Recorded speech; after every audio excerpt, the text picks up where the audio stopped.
Hi, I'm Izabela Gołębiowska from University of Warsaw. And I'm Arzu Çöltekin from University of Applied Sciences and Arts, Northwestern Switzerland. And we conducted a study about the rainbow color scheme. So the colors that are very much debatable, and there are a lot of controversy about it because people use it often, but on the other hand, it is often advised against using it. So we conducted a study that we found out that introducing banding classes in color scheme may support better user performance compared to the continuous solution. The paper is co-authored by Isa, myself, as well as Luca Dall'Acqua and Jeanette Nötzli. Great, thanks Isa, and thanks Arzu. It's great to have you here, to have you talk a little bit about your research. We said rainbow colour schemes are very, very popular. Why do you think they're so popular? What's so exciting about them that people love them? I mean, aren't rainbows lovely? They are in the nature, and whenever there's a rainbow, I'm going to go and take a snip of it or another. So I think, first of all, we love the color scheme because it is something fanciful and it exists in nature. It's very enjoyable and happy and energetic. I think there's a lot of fondness towards this color scheme due to this natural phenomenon.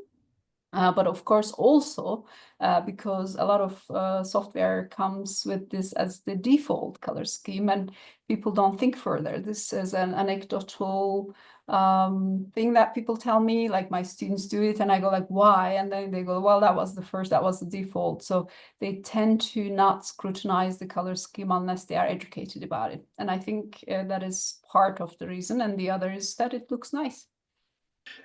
Defaults have a lot to answer for, and I'm sure everybody's seen, even on PowerPoint, you can tell when someone's used the default settings on PowerPoint when they haven't, and exactly the same with ArcGIS Pro as well. So why are rainbow color schemes not usually recommended by visualization experts? So even though it is so beautiful and nicely and eye-grabbing solution, there is a lot of problems and challenges connected with rainbow colors. First of all, it doesn't show the colors in intuitive order. So we've got series of poorly saturated hues, but the lightness changes a lot. We've got going through the dark blue till the light cyan, then to go down to the green, going up to the yellow, then going down to the reds. So we've got a lot of changes of lightness, and it really creates not intuitive solution in terms of the global order of the hues. So it doesn't support pattern comprehension. When we see the overall picture with rainbow solution, with quantitative data visualization, we cannot intuitively see which one should be the higher or lower value. When we see yellows, it suggests that some kind of extreme, because this is light hue, but it is located in the middle of the rainbow scheme, so it is really misleading. But due to the fact that it is so many hues that are fully saturated, we've got really nice discriminable colors. So discriminability is really nicely supported, but not pattern comprehension.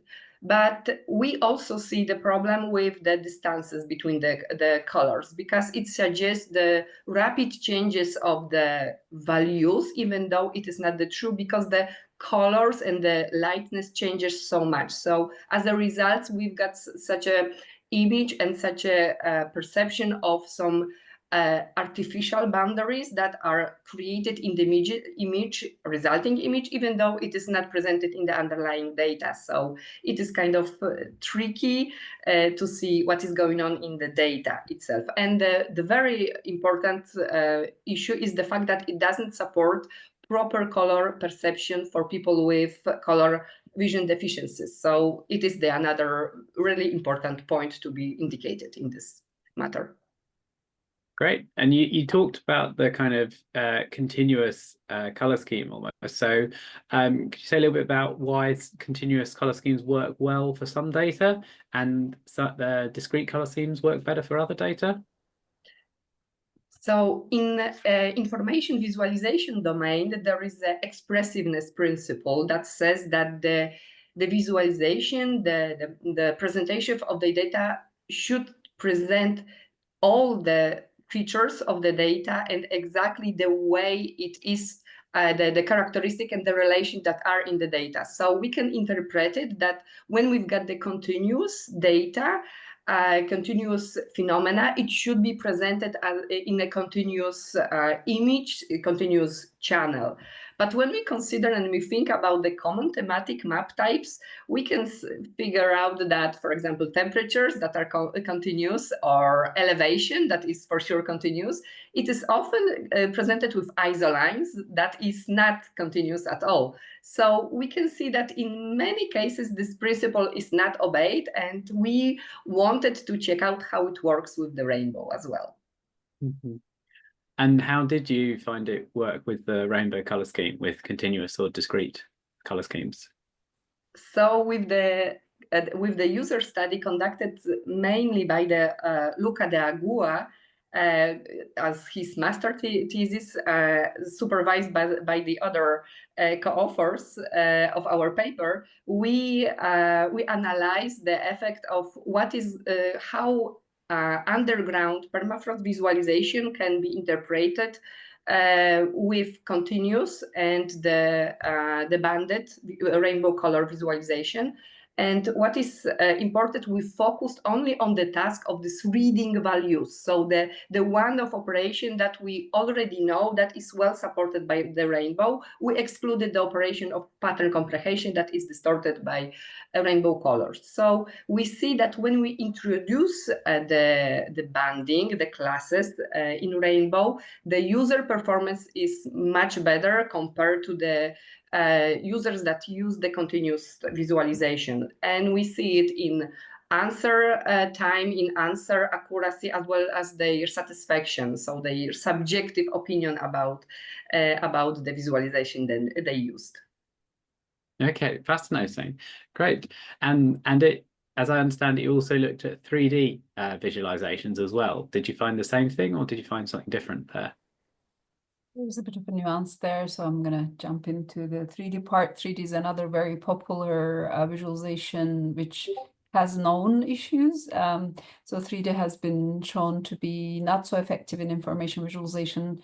It takes longer for people, and they usually do have a higher rate of errors, speculated through cognitive load, potentially interactive 3Ds that, you know, you have to remember and make inferences and comparisons from memory, which isn't necessarily supportive. For experience-based visualizations like virtual reality or so, it's a different story. But for InfoVis and 3D, there's enough evidence to suggest that maybe it's not a good idea.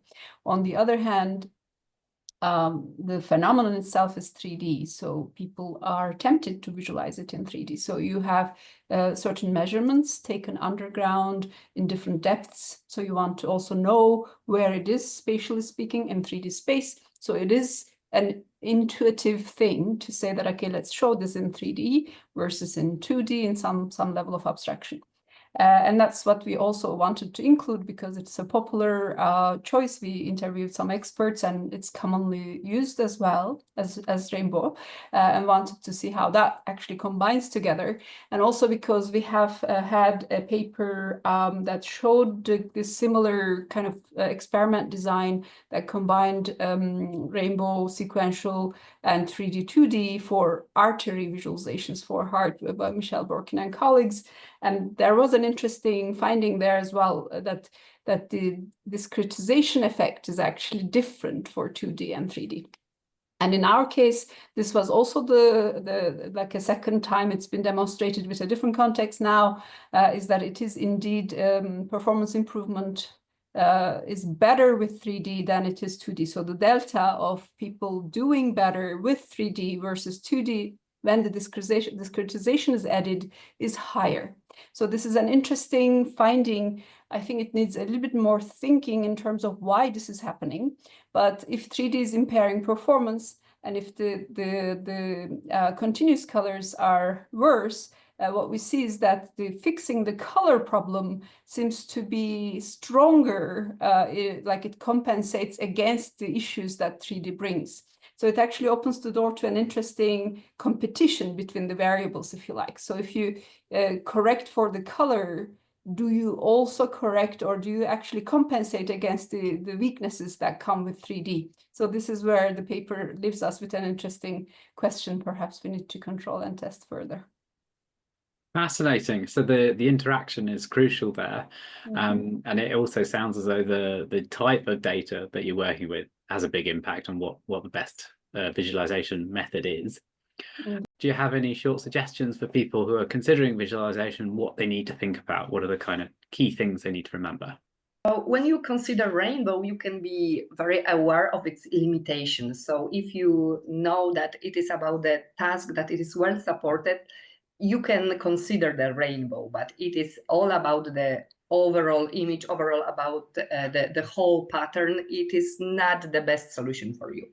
And when we think about this implicit artificial boundaries, and we can solve it using this, introducing discreditation. So when we introduce the classes boundaries in a proper location between the hues, we can control and we can limit this disadvantage of rainbow color of this not uniform distances changes of this artificial boundaries. So this introducing banding solution is a way of improving, and as Arzu mentioned, is also the way of fixing, kind of compensating this 3D visualization type. So you can also consider this factor.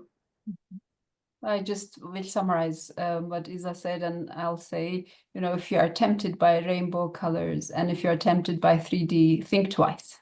There are reasons to try to fix those by certain design manipulations, and read up or talk to us. Wonderful. Thank you very much, Isa. Thank you very much, Arzu. And please stay tuned to our channel and subscribe for more videos.